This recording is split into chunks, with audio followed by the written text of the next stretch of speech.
भगवान कहते थे, अनाधिकारी को अगर सुनाओगे भगवान की रस लीला तो तुम्हारा ही रस चला जाएगा। इसीलिए कभी भी सत्संग में बैठो, अधिकार सिद्ध करके बैठना चाहिए। भाव लेके बैठो, कभी नकारात्मक विचार लेके नहीं बैठो, सकारात्मक भाव लेके बैठो। रोज़ एक नए भाव से नई वृत्ति बना के, नया प्रेम लेके, क्योंकि सत्संग हमारा जीवन है। सत्संग के सिवाय किसी भी बात को नकारो, कोई दिक्कत नहीं है, पर कभी सत्संग को नहीं नकारना चाहिए, मजाक में भी नहीं। अधिकार हमेशा सिद्ध रहना चाहिए। आज अधिकार सिद्ध था परीक्षित का, तो शुकदेव मुनि ज्ञान सुनाने आ गए। लेकिन ज्ञान सुनते सुनते आया मन में शुकदेव मुनि के भी कि मैं लीला रस को प्रकट करता हूँ, राधा जी को भी प्रकट करता हूँ और लीला रस प्रकट करता हूँ। लेकिन भगवान के रूप को लेके परीक्षित के मन में थोड़ी शंका हो गई। शुकदेव मुनि को लगा यहाँ लीला रस प्रकट करना ठीक नहीं है। उन्होंने चुपचाप वो चैप्टर समेट दिया और आगे चल पड़े। नहीं तो भागवत में ज़रूर लीला रस होता।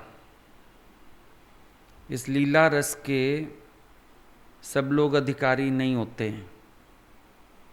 बहुत किसी के अंदर भाव हो, प्रेम हो, भगवान का लीला रस उसके लिए है।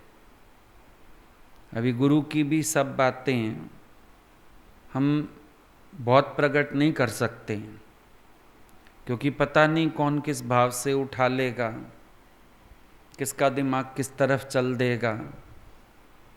तो इन चीज़ों से सावधानी रखनी पड़ती है। आप ये भी याद रखो, जो भगवान का लीला रस है वो हमेशा प्रकट नहीं किया जा सकता, अधिकारी देखना पड़ता है। अधिकारी होगा तो उस रस को प्रकट करने का फायदा होगा, नहीं तो अगला कर्म बना के जाएगा। बात को पता नहीं कैसे मोड़ तोड़ देगा और ही नुकसान कर देगा। अपना भी नुकसान करेगा, चार की श्रद्धा भी खराब कर देगा। तभी देखो जब वो बात आती है कि एक स्त्री को पता चला कि उसके आदमी का कहीं दूसरी के साथ भी कोई अफेयर है, तो उसने उसको टोका। कहता है क्या हो गया, कृष्ण जी की 16,000 थीं, मेरी 2 तो हो ही सकती हैं। वो तो चलो स्त्री समझदार थी, उसने चक्की का पाट उठवा के किसी के साथ उसकी छाती पे रख दिया।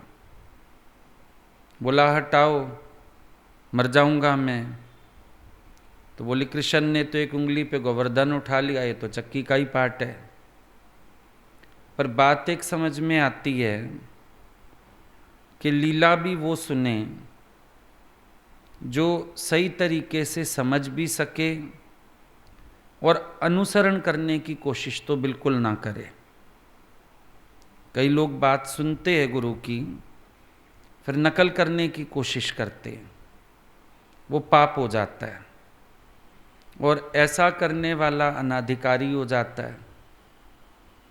तभी शास्त्रों की मना है कि कोई लीला रस के विषय में प्रश्न ना करे। प्रश्न करने वाला मूर्ख, उत्तर देने वाला महामूर्ख, ऐसा भी बोला गया है कि कुछ भगवान के संग चलते हुए ऐसे पल होते हैं, ऐसी लीलाएं होती हैं जिनको हम समझ सकते हैं, अनुभव कर सकते हैं, पर अगर शब्दों में बांधा तो कोई पता नहीं उस बात को किस रूप में ले जाएगा। गलत हो जाती है बात। शास्त्रों से भी लोग मर्जी की बात पकड़ लेते हैं। ऐसे जब साकार गुरु मिलता है तब भी कई लोग उनकी बातों को दूसरी सेंस में ले जाते हैं, कई बार गलत सेंस में ले जाते हैं, कई बार कॉपी करने की कोशिश करते हैं। तो अनाधिकारी के सामने प्रकट करने का मतलब है कि वो बात को गलत रूप ही देगा। अधिकारी नहीं है ना। अधिकारी कौन होता है? जिसका हृदय तैयार है। अब किसी का हृदय तैयार नहीं है और हमने उसके सामने गुरु की लीला प्रकट कर दी, अब अगला तो पता नहीं क्या उठा के ले जाएगा। अभी तो एक स्वरूप देखते हैं तो ही लोग कर्म बना लेते हैं। साड़ी क्यों पहनी है, गहने क्यों पहने हैं, ये क्यों पहना है, नहीं है ना, हृदय तैयार नहीं है। पहले हृदय तैयार हो किसी का। अब बोला ठाठ देखता कोई बाट देखता, पर ब्रह्म ज्ञान सुने एक बार वो तेरी बाट देखता। ठाठ बाट देखने वाले बहुत लोग हैं। किसी के आगे भी गुरु की महिमा प्रकट करो, पहले उसका हृदय तैयार करो।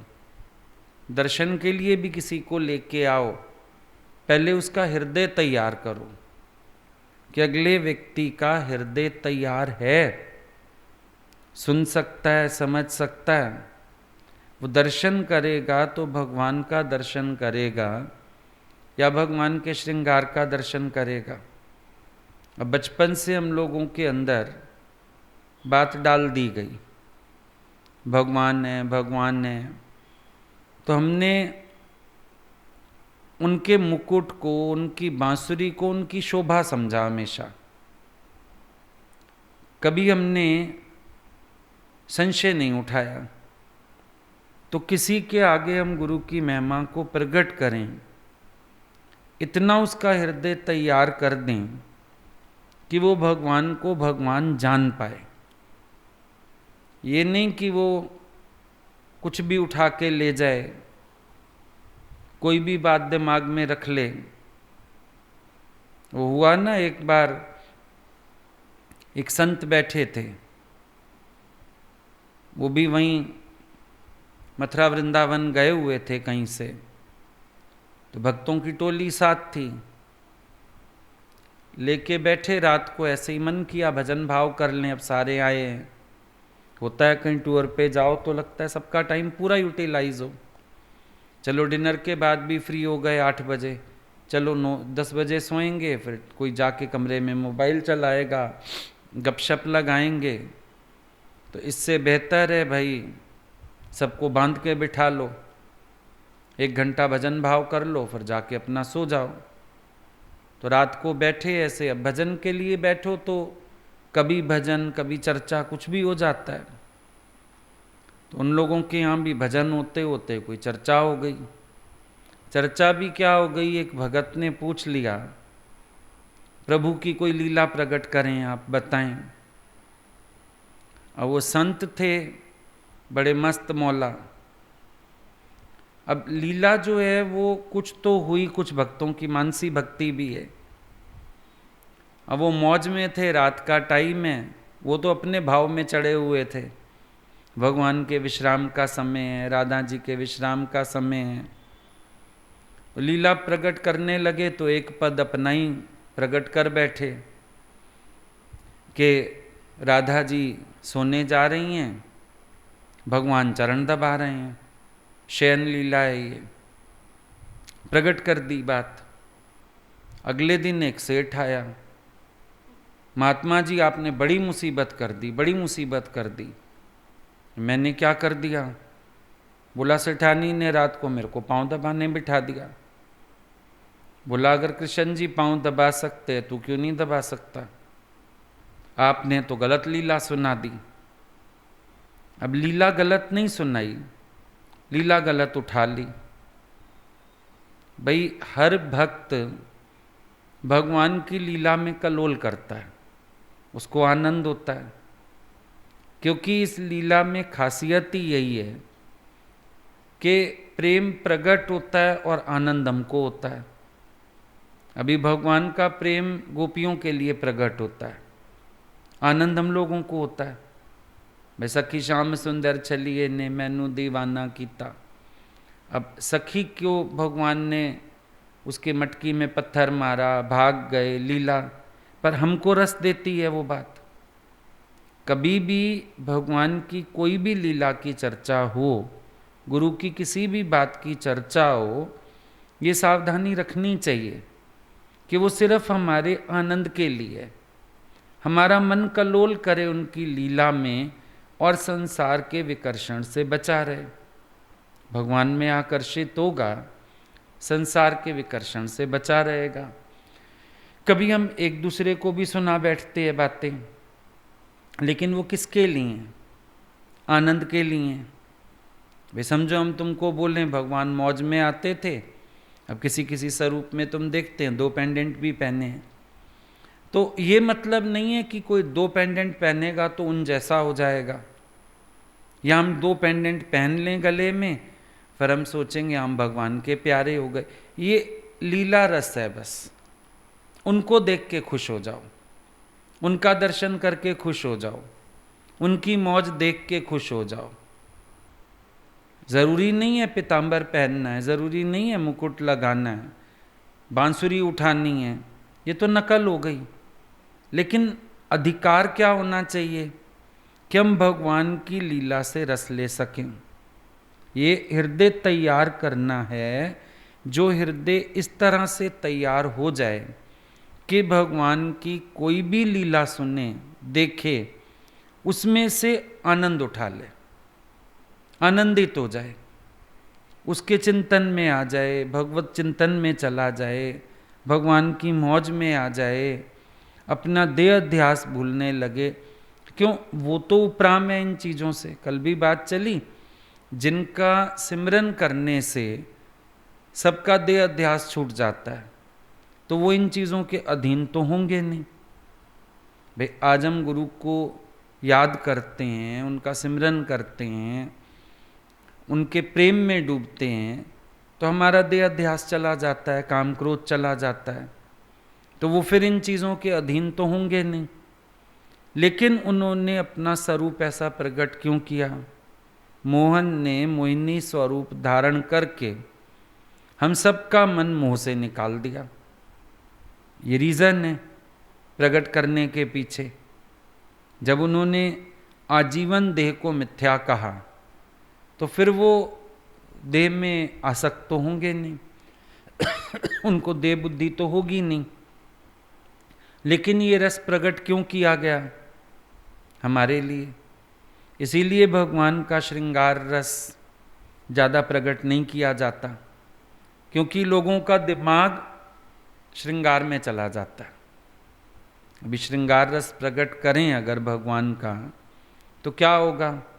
तुम्हारा दिमाग श्रृंगार में घुस जाएगा, बात नहीं समझोगे जो कही जा रही है, वहाँ से हटके दिमाग चला जाएगा, ऐसा पहना, ऐसा पहना, ऐसा किया, ऐसा किया। अब गोपियों को आर्ट है, उनका हृदय तैयार है, वनमाल धारण की भगवान ने, उनकी वहां भी वृत्ति जुड़ गई। वनमाल है क्या? अभी तो भगवान को वहां जाओ तो मथुरा वृंदावन तो कहते हैं भगवान को कमल के फूल की माला चढ़ती है। अब ना कमल है, ना गुलाब है, ना गेंदा, वन के फूल हैं। लेकिन जिसका हृदय तैयार है उसको उन चीज़ों से फर्क थोड़ी पड़ना है, उसको तो भगवान सुंदर लग रहे हैं, और उसकी नज़र से देखो तो उसको लगेगा ये चीज़ें मेरे भगवान से शोभा पा रही हैं। वही वन माल किसी और के गले में डाल दो, पागल लगेगा। जो भगवान पहनते थे साड़ी, कोई और पहन ले, वो दे दें मौज में आके किसी को, उसको अच्छी लगती नहीं थी। अब ऐसा नहीं अच्छी लग नहीं रही होगी, शायद हम लोगों की आंखों को ही नहीं भाती होगी, हमारा दृष्टिकोण बदल जाता है। तो भक्त का हृदय तैयार है, इसका क्या मतलब है? वो भगवान की लीला से रस लेगा, ना कि नकल करेगा जाके। रास हुई, भगवान कृष्ण ने रास की गोपियों से, पर हमने कभी नहीं सुना गोपियों ने फिर आपस में कोई रास कर ली।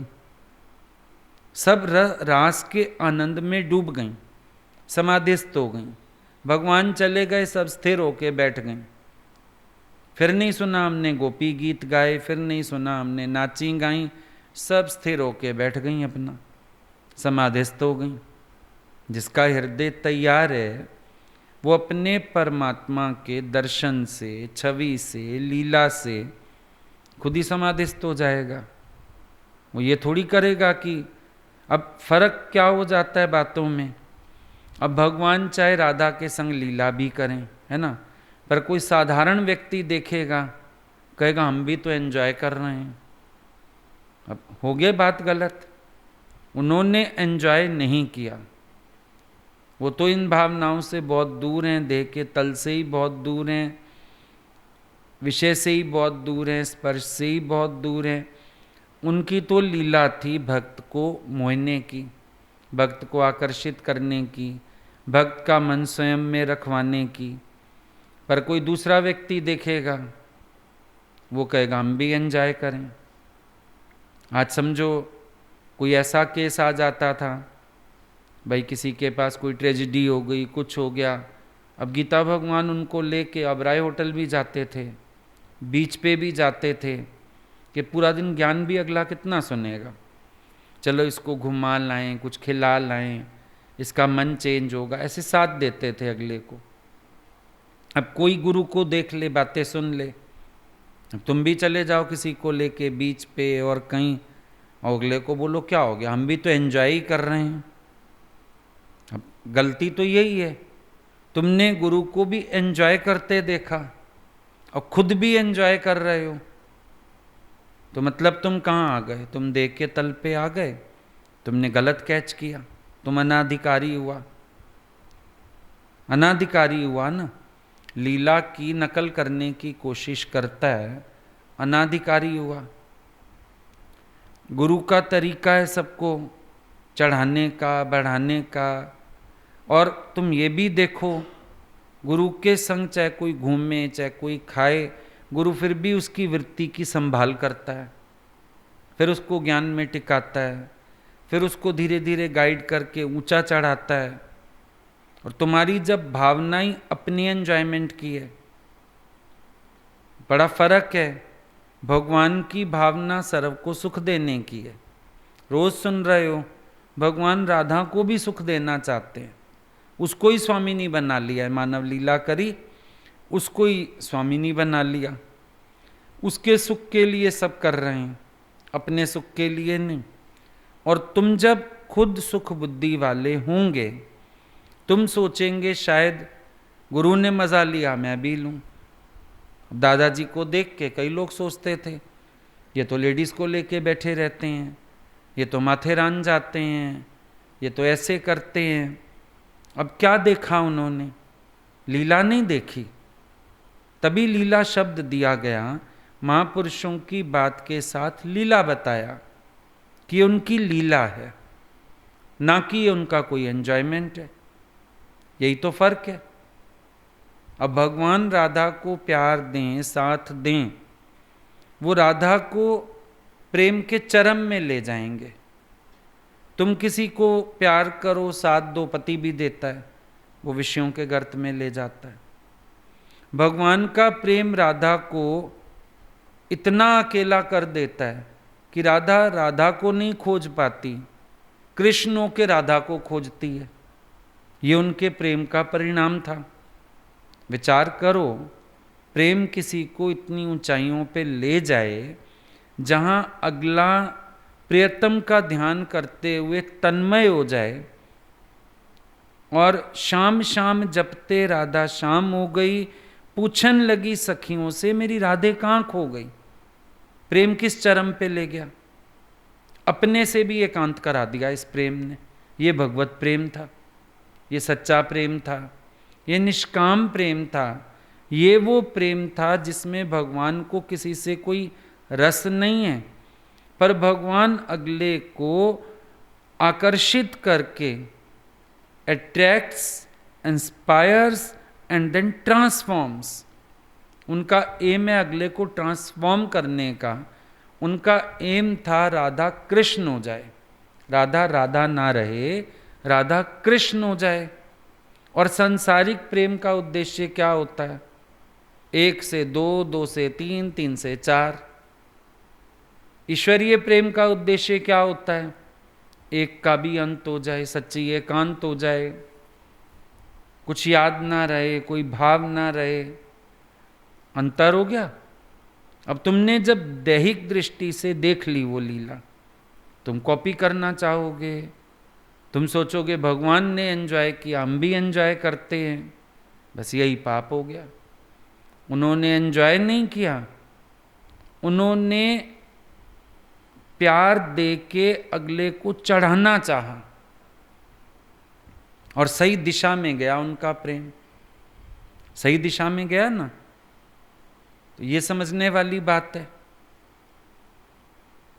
पहले तो देने वाले का भी हृदय तैयार हो कि वो निष्काम होकर के जिए, लेने वाले का भी हृदय तैयार हो, तब बात बनती है।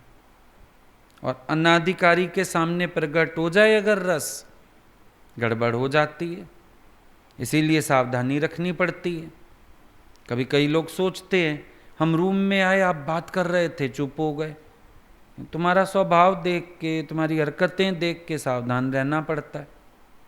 अब किसी को बीमारी होती है, देखो कोई बात सुन ली, फटाफट 4 लोगों में फैलाएं, बताएं बात। तो ऐसा व्यक्ति अगर आसपास से भी गुजर जाए तो बात को रोक देना पड़ता है कि भाई ये व्यक्ति अभी बात को जाके पूरे शहर में मुनादी फेर देगा, क्योंकि उसका समझ का लेवल नहीं है। वो लीला रस नहीं देखता है, वो सिर्फ बातों का कलेक्शन, या अपनी मैं, सबको पता चले मेरे को तो इंटरनली इतना कुछ पता होता है, ऐसे होता है, तो बात गलत हो जाती है ना। सजग भी इसीलिए रहना पड़ता है। हर एक चाहता है हम गुरु के संग बैठें, फ्रीली बैठें, फ्री हो जाएं, लेकिन सबका स्तर देख के उतना ही फ्री किया जाता है। ये पता लगे फ्री हो के श्रद्धा खो बैठे, पता लगे फ्री हो के और कर्म देखने लगे, पता लगे और नकलबाज होने लगे। ध्यान रखना पड़ता है। भले सबको अलाउ करते, भाई कोई भी आए रहे, अपनी साधना करो, इसीलिए किसी को टिकने नहीं दिया जाता, क्योंकि फिर इंसान गलत दिशा में मुड़ जाता है। यहाँ भी आपस में फ्री हो गए, यहाँ भी आपस में हंसने बोलने लगे, फिर धीरे धीरे बातों का स्तर गिरने लगा। मैं शुरू में हर कोई आता है तो सतर्क रहता है, गुरु के सिवाय, ज्ञान के सिवाय बात नहीं करनी, अपनी वृत्ति ज्ञान में रखनी है, इतना गुरु से मिल रहा है, चिट्ठी लिख के अनुभव बताना है। पर धीरे धीरे क्या हो जाता है, फिर मन आकर्षित होने लगता है दूसरे में, फिर वहाँ ध्यान अटकने लगा, फिर साधना से मन खत्म होने लगा।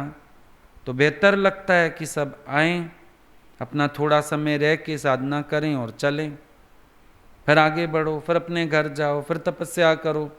इसीलिए रूल ऐसा बनाया गया, क्योंकि तुम्हारा अपने मन पर कंट्रोल तो है नहीं, तुम्हारा अपनी इंद्रियों पर कंट्रोल तो है नहीं। तुम जिसके लिए आए तुम उसको वहाँ से मन हटा के कहीं और भी रखने लगते हो, यही खराबी है।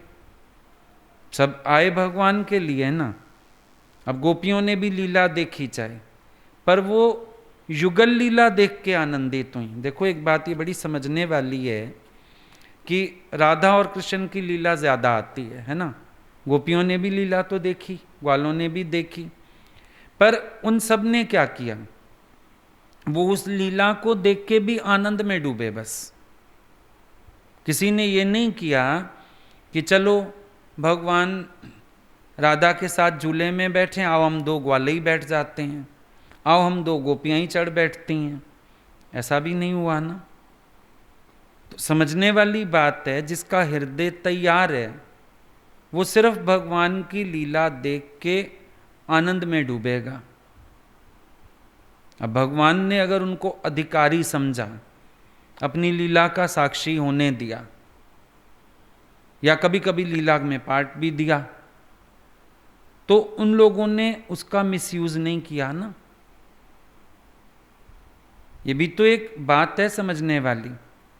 कभी भगवान हमें नज़दीकी देते हैं, प्रेम देते हैं, अपना बनाते हैं, तो अगर हम फिर उन चीज़ों को गलत दिशा में ले जाने लगेंगे तो हम अपना ही अधिकार खत्म कर बैठे ना। अब आशा नहीं रख सकते कि हमको उनसे नज़दीकी मिले, अब आशा नहीं रख सकते हमको उनका प्रेम मिले, क्योंकि हमने उनकी दी हुई दात को गलत रूप में इस्तेमाल कर लिया। उन्होंने प्यार किया, बिठाया, अपना बनाया, छूट दिया, और हम किसी और दिशा में निकल गए। तो सीधी बात है, फिर हम अधिकार खत्म कर बैठे अपना, हम अपना अधिकार खो बैठे, अब हम नज़दीकी खो बैठे। ये अंतर हो जाता है। इसीलिए हमेशा अपने हृदय को भी तैयार रखना चाहिए कि हृदय मेरा सही दिशा में चले। अब आप देखो ना, एक कॉमन सेंस की बात है।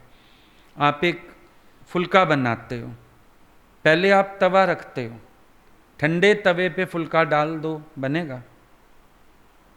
है ना? पहले तवा तैयार करते हो। हम जितनी मर्जी जल्दी कहें, भाई 2 मिनट में रोटी लेके आओ, आप बोलोगे जी 5 मिनट तो लगेगा। तवा भी तो गर्म हुए ना। फुल्का तो हम बेल के खड़े हैं, पर तवा भी तो गर्म हुए। कई बार फुल्का बेल के खड़े रहते हो, तवे को ऐसे ऐसे दूर से हाथ रख के देखते हो, भी सेक आना शुरू हुआ, सेक आना शुरू हुआ, इतना गर्म हुआ कि मैं चपाती डाल सकूं। चेक करते रहते हो ना। और जब तुम्हें संतुष्टि होती है तब डालते हो, फिर भी पहला फुल्का देने लायक नहीं, सूख जाता है,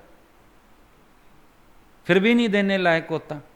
फिर कहते हो रुको दूसरी चपाती देंगे, मेहमान आया ना, दूसरी चपाती देंगे, ये पहली रख दो कपड़े में, ये हम खा लेंगे या गाय को देंगे। पहले तवा तैयार किया, पूड़ी तलनी है, कढ़ाई में घी डालो और पूड़ी डाल दो। नहीं, 5 मिनट पहले रख देते हो, घी अच्छा खासा गर्म हो जाए। अच्छा, तेज गैस करके गर्म भी कर लिया तेल, फिर भी पूड़ी डालते ही स्लो कर देते हो, अब जलेगी, घी ज़्यादा गर्म है। एक तेल भी तैयार करते हो अपने हिसाब से, तंदूर तैयार किया जाता है, पहले उसको तंदूर जला दिया जाता है, फिर उसको बंद कर दिया जाता है, ढक दिया जाता है ऊपर से। फिर जब अंदाज हो जाता है 10 मिनट में, 15 मिनट में तप गया होगा, फिर रोटी लगानी शुरू करते हैं। जब सांसारिक कामों के लिए भी तुम तैयार करते हो, पहले वाइट वॉश कराओ, पहले बेस बनाता है आके, उसको बोलो भैया, पहले होती थी ये सफ़ेदियाँ, वो लाया अपना पुच्ची लेके आता था ना, वो ऐसे ऐसे मार के चला गया, 1 दिन में घर की सफ़ेदी हो जाती थी, कोई टेंशन ही नहीं। पता होता था कल हमारे घर सफ़ेदी होनी है। सवेरे 5 बजे 4 बजे उठ के सामान बाहर करके बैठ जाते थे, रोटी बना लेते थे, पूरे दिन की बैठ जाते थे। वो आए, उन्होंने पूरे दिन में सफाई की, वो पुताई की, शाम को 4-5 बजे 6 बजे अपने फर्श धो लिए, झाड़ू वाड़ू मारे, पानी डाला, सामान अंदर करना शुरू कर दिया, सफ़ेदी हो गई कल हमारे घर में।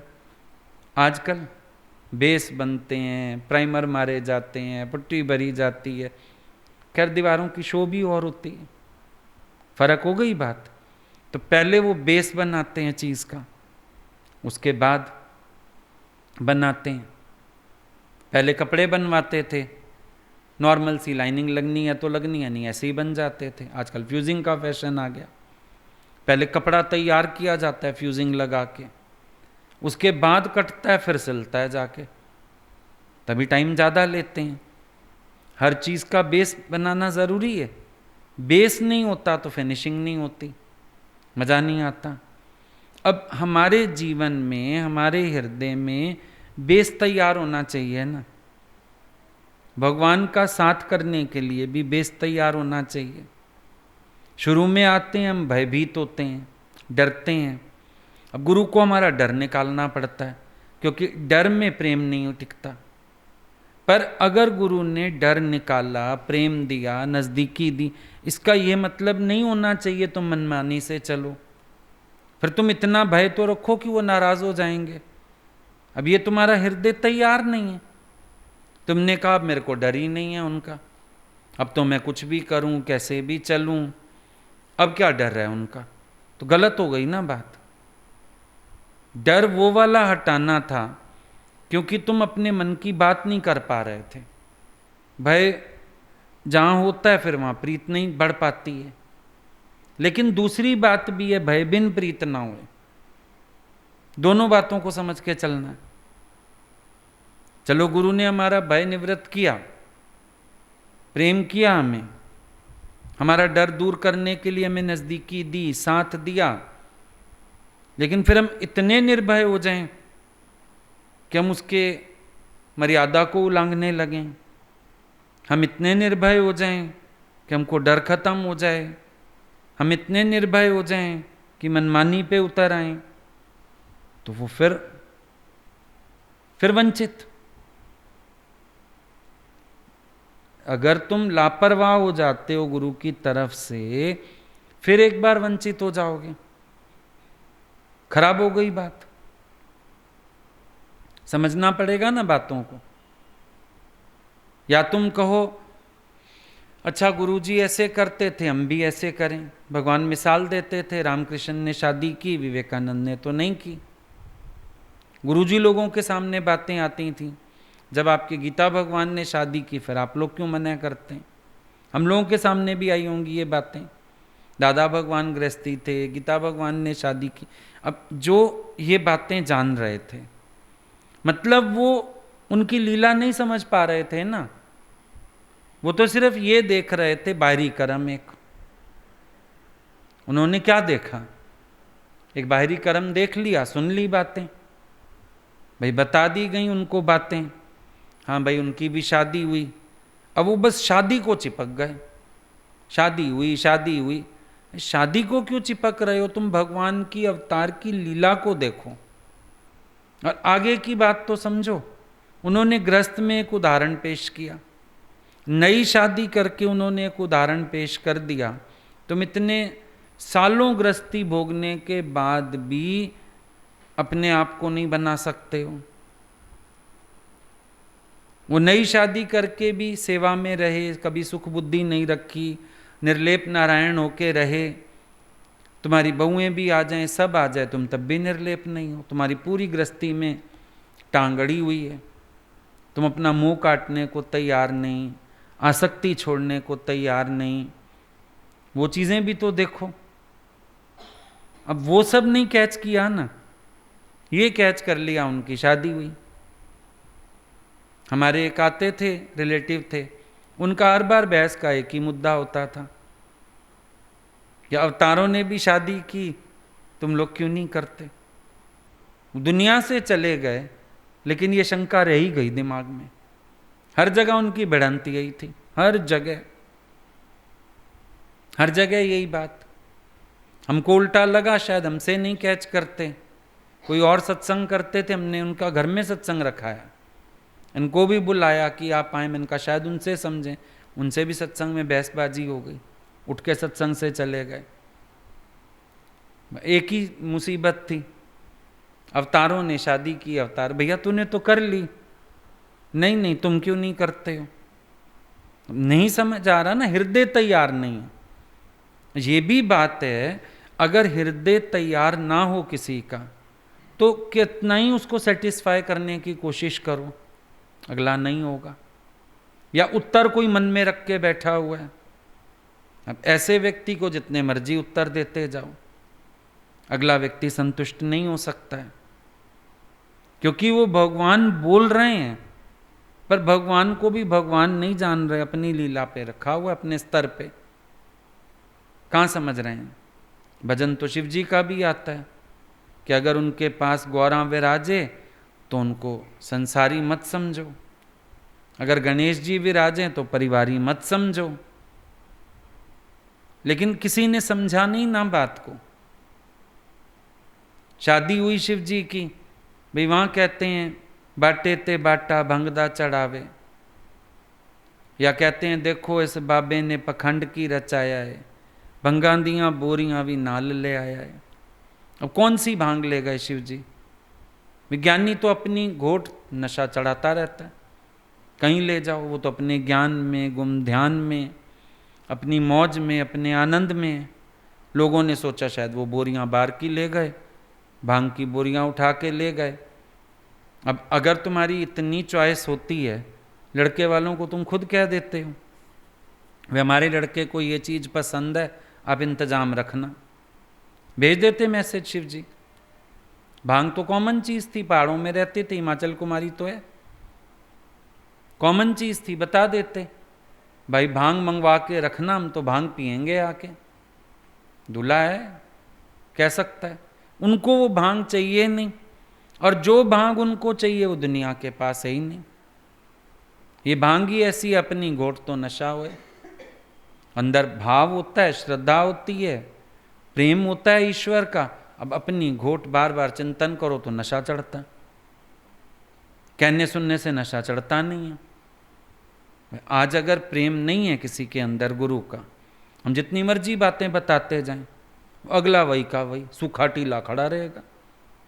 चाहे कितने दिन से हम प्रेम की बातें कर रहे हैं, नहीं आ सकता परिवर्तन जब अंदर है ही नहीं किसी के। कुछ होए दाने तो घोट के पिए, नशा चढ़े। और कई ऐसे प्रेमी हैं बिन पिए नशा हो जाता है। पिया कुछ नहीं, अजब है ये मस्ती, पिया कुछ नहीं है भाई, बिना कुछ पिए मस्ती आ गई है तो कहाँ से आई? अंदर अपनी घोट के उसको नशा चढ़ता रहता है। ये कहने सुनने की बातें ही नहीं है। किसी का हृदय तैयार ना हो, किसी के मन में प्रेम ना हो, भाव ना हो, जितना मर्जी सुनाते रहें उसको। भैंस के आगे बीन बजाए, भैंस खड़ी पगड़ाए कि अगला व्यक्ति वहीं का वहीं खड़ा है, वही की वही बातें कर रहा है, उसको रस आ ही नहीं रहा है, उसको मजा आ ही नहीं रहा है। कहाँ से आएगा? उसके अंदर है ही नहीं। क्योंकि अगर नशा इंसान के अंदर ना हो, बाहर की भी पियो तो नशा चढ़ेगा कहाँ से? कोई चीज़ तो होगी ना जो वो अंदर जाके रिएक्ट करती है तो नशा चढ़ता है। अब बाहर से भी अगर हमको कुछ बताया जाए, सुनाया जाए, भजन गाया जाए, ये रस कब देगा? जब अंदर रस होता है। अब एक व्यक्ति के जीवन में केवल दिखावा है, रस ही नहीं, उसको क्या मजा आएगा? अब जाने को तो तुम मंदिर चले जाओ, कईयों का नियम होता है, सवेरे जाके मंदिर में लंबा टीका लगा लो, वहाँ चंदन पड़ा रहता है घिसा हुआ। माता के मंदिर चले जाओ तो वो सिंदूर घोल के रखते हैं पानी में, टीका लगा लो। अब टीका जितना मर्जी बड़ा लगा लो, मन कहाँ है? टीका क्या करेगा? मन कहाँ है? और गोपियों को टीका कोई नहीं, ग्वालों को टीका कोई नहीं, मन सारा दिन भगवान में। अब तुम देखो किसी तिलकधारी को, वाह वाह ये तो बड़ा भक्त लगता है भगवान का, कर देखो जरा बात, पता लग जाएगा। वो एक आदमी गया ज्वेलरी के शोरूम में, तो बड़ा इम्प्रेस हुआ। कैसे? जैसे ही एंटर हुआ, वो आगे खड़े रहते हैं ना रिसीव करने के लिए, एक खड़ा था, हाँ जी क्या लेंगे भाई, फलानी चीज़। तो वो जिसके पास उसने इशारा किया आप इस काउंटर पे बैठो, वो कहता है केशव केशव। जिसने भेजा था कहता है गोपाल गोपाल।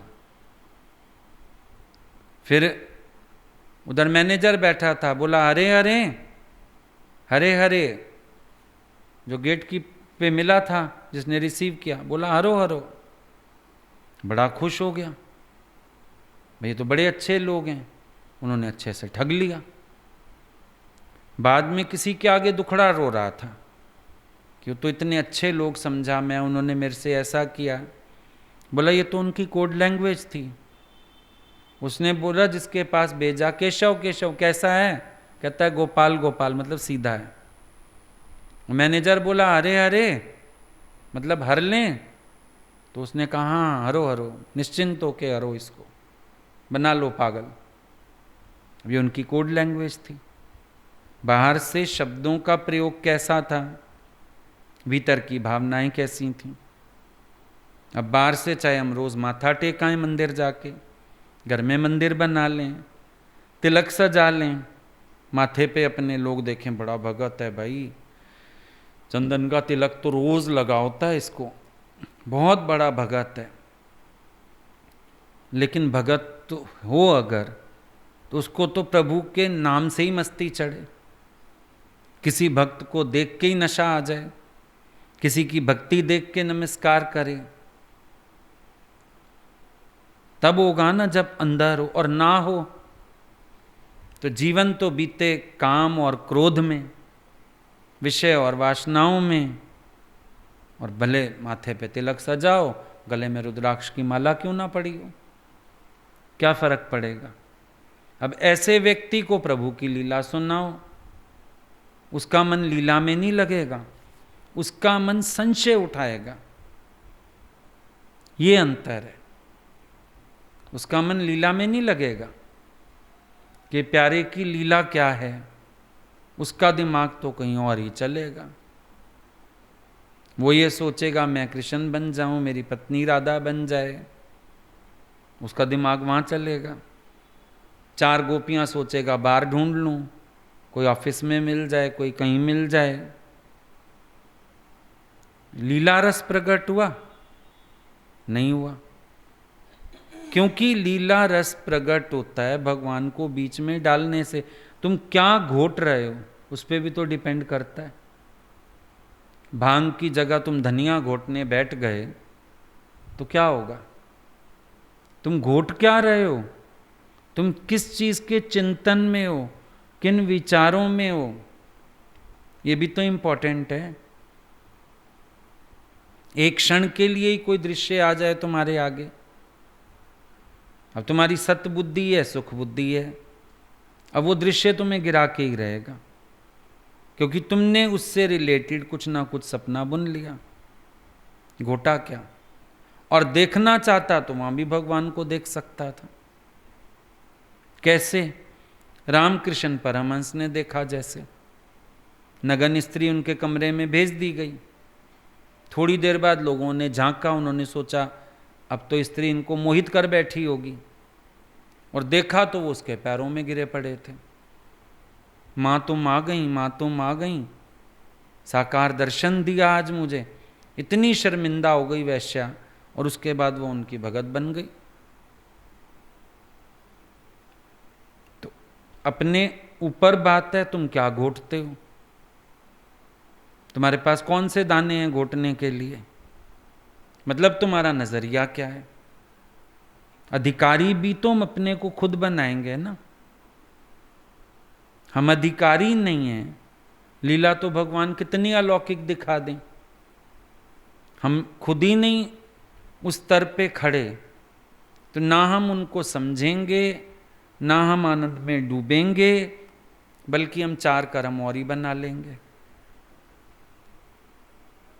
बल्कि हम उनके लिए भी गलत सोच लेंगे। और होता है ऐसा। एक को शादी करनी थी, खुद को सत्संग सुना कई साल, नहीं मन बन पाता, कई बार शादी करनी थी। अब वो बोले गीता भगवान शादी करके भी ब्रह्मचर्य में रहे, किसने देखा? गुरुजी बोलते थे देखो इसकी बुद्धि, कि अवतार पे ही कलंक लगा दिया, क्योंकि अब अपने मन में इच्छा आ गई। तो लीला तो सही सुनाई गई, आदर्श तो एक सही बताया गया, लेकिन अगले का जब अपना नजरिया बदला, उसने बाती पलट के रख दी। तो अधिकारी होना भी जरूरी है ना, इसका मतलब कि जो भगवान की लीला सुन रहा है, देख रहा है, उसका अधिकारी होना जरूरी है। तभी कई लोग जल्दबाजी करते हैं, किसी को ले आते हैं ना, इसको भी बिठाओ, इसको भी समय दो, इसको भी कहीं बाहर चलो, तुम बोलते शांति रखो, तुम उसको बैठने दो, सुनने दो, समझने दो आराम से। जल्दबाजी कर दोगे, अगले लोग उल्टी दिशा में चले जाएंगे, क्योंकि उनका हृदय तैयार ही नहीं। वो यही सोच लेंगे, चलो यहाँ भी भाई बढ़िया है, ये लोग तो हिल स्टेशन भी जाते हैं, ये लोग तो ऐसे भी करते हैं, लेकिन क्या किया वहाँ जाके। भगवान के साथ कई लोग चलते थे, फिर घूमने जा रहे हैं, उस दिन कैसेट चली भगवान की, हरिद्वार की बात है। अब कई लोग अपना घूमने चले गए, तो शाम को उन्होंने जोश किया, बोला तुम्हारी बसें ही पहाड़ों से नीचे गिरेंगी खाइयों में। आए तुम गुरु के लिए, उन्होंने सोचा गुरु का नाम हो जाएगा, बाकी अपना मौज मस्ती हो जाएगी। संतों के पीछे लोग क्यों भागते हैं? एक टाइम सत्संग ही तो सुनना पड़ेगा और घर से छुट्टी ले लो सत्संग का कह के, फिर अपना मौज मस्ती, फिर अपना घूमो फिरो, फिर अपना खाओ पियो, फिर अपना ऐश इशरत करो। यही तो चीज़ें गलत हैं। नैनीताल चलते थे भगवान, कोई बोटिंग करने चला गया, कोई, वो बोलते थे हम जब एक दिन तुम लोगों को ले जाते हैं, फिर तुम्हें रोज रोज ये सब करने की क्या आवश्यकता है, तुम गुरु के लिए आए हो ना।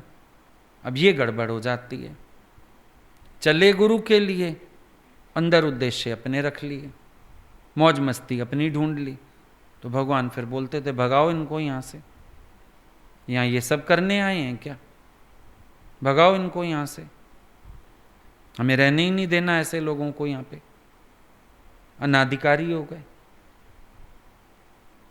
तो इसीलिए जल्दी भी नहीं करनी चाहिए। कई बार तुम किसको भी ज्ञान सुनाते हैं, फिर जल्दी, ये बहुत श्रद्धा वाला है, बहुत ऐसा है, भैया श्रद्धा नए नए में सबकी बन जाती है, तुम बैठने दो, उसको सुनने समझने दो, जल्दबाजी करने की आवश्यकता क्या है। फिर खुद ही रोते हैं बैठ के, अगले को ये शंका आ गई, अगला ऐसे कर रहा है, क्यों जल्दबाजी करी। फिर जब अधिकारी नहीं है अगला, फिर क्यों उसको इतना नज़दीक करने की कोशिश कर रहे हो। वैसे भी इंसान की आदत है, उसको कोई जूतों के नीचे रगड़े ना, संत लोग रगड़ते हैं तो लोग वैल्यू करते हैं, और जब आसानी से मिल जाता है वैल्यू खत्म हो जाती है। दिक्कत ही यही है, आसानी से मिल जाता है, मन सोचता है चलो गुरु की आड़ में अपने सुख पूरे करते रहो, अपने रस पूरे करते रहो, छोड़ो परे। ज्ञान से ध्यान हट गया, प्रेम से मन हट गया, हर चीज में अनुभव मिलना बंद हो गया। नए नए आते हैं, बड़ा अच्छे अच्छे अनुभव होते हैं, 4 दिन भी साथ रहते हैं तो 10 पेज की चिट्ठी आ जाती है। फिर जब मन भटक गया, अब कहाँ अनुभव, कहाँ कौन सी बात, कहाँ गया ज्ञान, कहाँ गया ध्यान, सब गुड़ गोबर हो गया, सब गवा लिया, सब खत्म कर लिया। और अधिकार रहेगा तब तक ही तो बात बनेगी, जब तक अधिकार सिद्ध रहता है। अभी एक चाय बनाते हो तुम, तो साफ होती है, मंजी हुई होती है फ्राइंग पैन तुम्हारी जिसमें बनाते हो, पैन होता है जो, तो उस पैन में चाय बनाते हो। एक बार बनाने के बाद नहीं बनाते, क्योंकि अब तुम्हें लगता है गंदा पड़ा है। बच्चे को बोलो चाय बनाओ, मम्मी पैन गंदा है, चाय वाला बना लेता है, तुम नहीं बनाओगे घर में कभी भी। चाय वाला बनाता रहता है बार बार उसी में, कितनी बार मांजे हो सड़क पे, पर तुम नहीं बनाते। तुम्हें होता है कि नहीं हम इसको मांज के धो के फिर बनाएं। मतलब एक रसोई के बर्तन को भी बार बार अपना अधिकार सिद्ध करना पड़ता है। सब्जी में मारी हुई कड़छी को तुम खीर में नहीं मारते, फिर उसको धोना पड़ता है सर्फ से। एक बर्तन को भी अपना अधिकार सिद्ध करना पड़ता है फिर। और कहीं तुम भी जाते हो, तुम अधिकार सिद्ध करते हो। अभी मान लो तुम शादी से घर आए और मैसेज आ गया कहीं डेथ हो गई है पड़ोस में ही, सोच लो अब कपड़े तो बदलने फिर पड़ेंगे, तो भैया यही साड़ी यही ज्वेलरी पहन के हो आती हूँ, पर्स लेके हील्स पहन के आके एक ही बार चेंज कर लूँगी। नहीं, फिर एक नया ड्रेस निकालते हो अलमारी से, वैसे तो नाइट सूट पहन लेते, फिर एक नई ड्रेस निकालते हो, वो पहन के फिर जाते हो। मेकअप भी उतार जाते हो, मुंह धो लेते हो एक बार, अच्छा नहीं लगता ऐसे जाएं उनके घर, उतार लो, लिपस्टिक विपस्टिक सब उतार लेते हो, सब वो बड़े बड़े जो झुमके उमके पहने थे, हार पहना था, चूड़ियां सब उतार जाते, अच्छा नहीं लगता, डेथ वाले घर जा रहे हैं। तुम अपने अधिकारों को ही सिद्ध करते हो सारा दिन संसार में। क्या ईश्वर की दरबार में अधिकार सिद्ध किए बिना हम चल पाएंगे आगे? सोचने वाली बात है। उनकी लीला के साक्षी होने के लिए भी अधिकार सिद्ध करना पड़ेगा, और अगर लीला रस कोई मेरे आगे प्रकट करे, इसके लिए भी मुझे अधिकार सिद्ध करना पड़ेगा, तब तो बात बनेगी। अच्छा, अब कई बार हम लोग बैठे रहते थे, भगवान किसी को बोल देते थे, इसको फलानी बात बताई तुमने, पता है हम फलानी जगह गए, क्या हुआ? तो अब देखने में तो क्या आ रहा है, भगवान खुद अपनी महिमा बता रहे हैं। किसी का हृदय तैयार ना हो, वो तो ये सोचेगा ये अपनी लीला सुनाना चाहते हैं, अपनी महिमा सुनाना चाहते हैं। पर हम देखते थे, बैठे हैं हम लोग, बात हो भी गई, फिर कभी किसी के सामने बात हम लोगों ने शुरू कर दी ना, काट देते थे बात। अरे कोई ज्ञान की पॉइंट बताओ, ये सब तो होता रहता है, समुद्र किनारे ठंड, हम बोलते थे, हमको अभी तो इन्होंने खास सुनवाई, अब मना कर रहे हैं। फिर धीरे धीरे समझ आया, लीला रस सबके आगे प्रकट नहीं किया जाता। समझ आने लगी बात कि कोई अगर अधिकारी नहीं होता था, भगवान उसके सामने बात ही नहीं करने देते थे, और किसी को बिठा के भी सुनवाते थे। तुम्हें पता चली बात? ये जब गए थे भगवान ना मूंगफली के लिए, किसी के घर के आगे रुके थे, तो ये बात हमको चिट्ठी में किसी प्रेमी ने लिखी। उसने भी लिखा कि तुम्हें बहुत अच्छा लगता है गुरुजी की बात सुनना, और ऐसे करके उन्होंने पूरी लीला लिखी। फिर जब हम गए, भगवान ने फिर बात छेड़ी, तुम्हें पता चला हम लोग मुसाफिर खाना रुक गए थे ऐसे। मैंने कहा हाँ, उन्होंने चिट्ठी लिखी थी, पर भगवान ने पूरी बात खुद अपने मुंह से सुनाई, ऐसे हुआ ऐसे हुआ।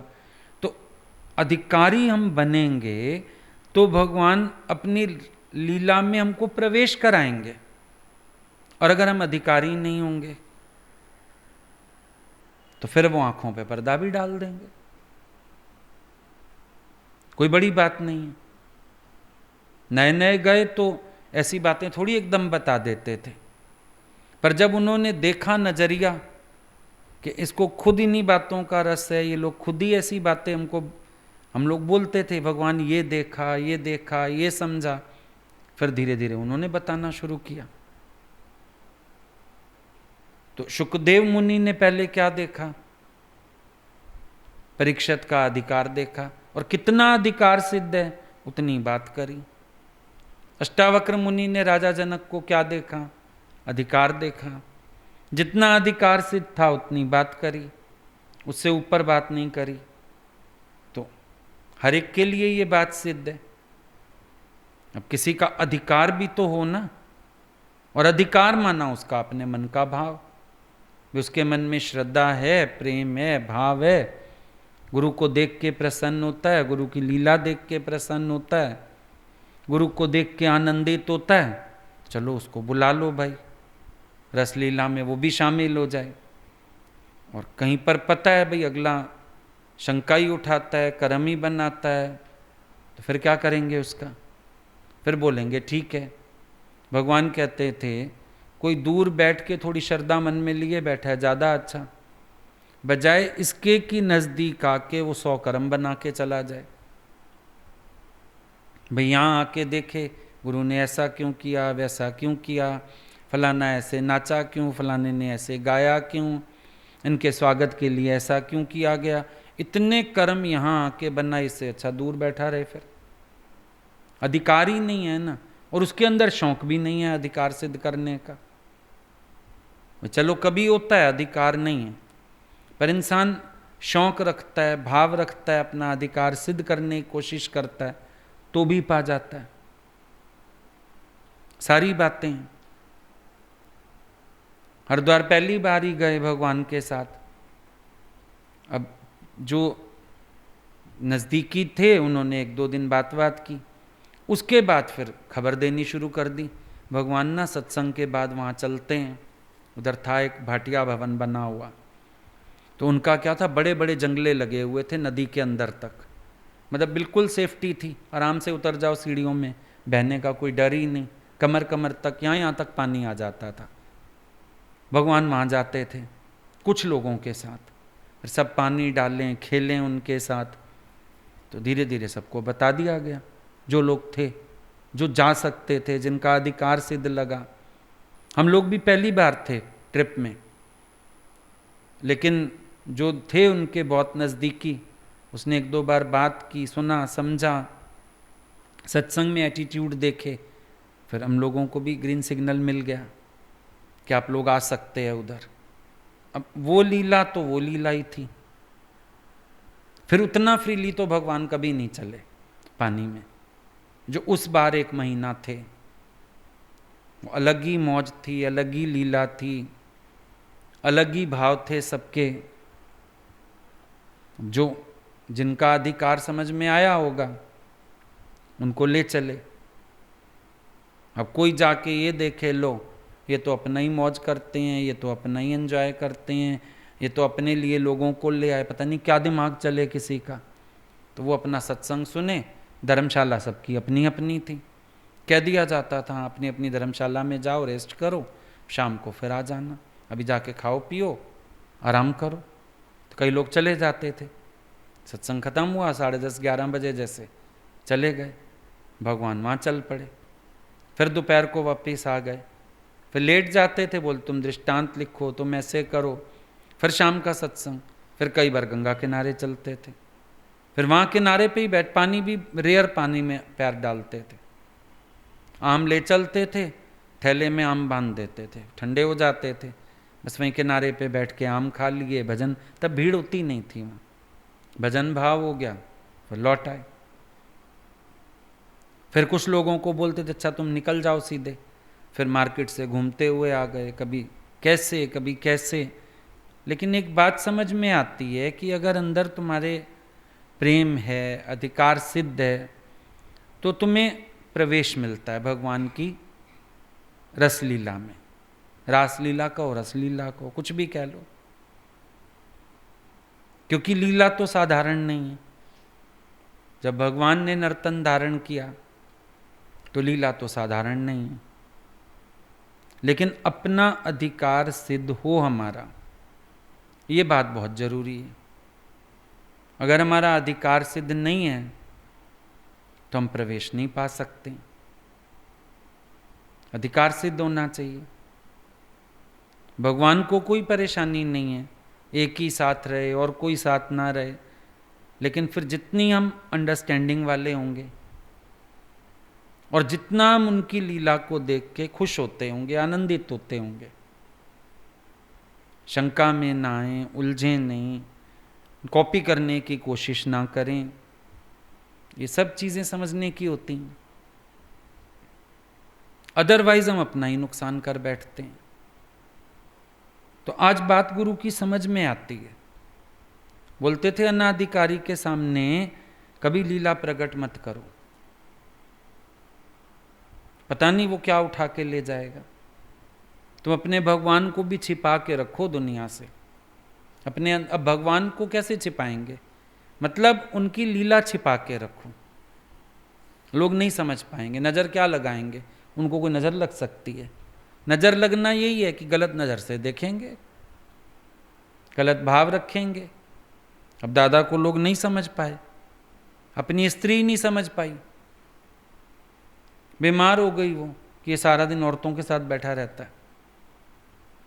कितना बाद में समझ आई बात, फिर बोला दादा तुम तो कृष्ण है, तुम तो नानक है, आरती उतारी फिर, पर पहले तो गलत दिशा में चली गई ना कहानी,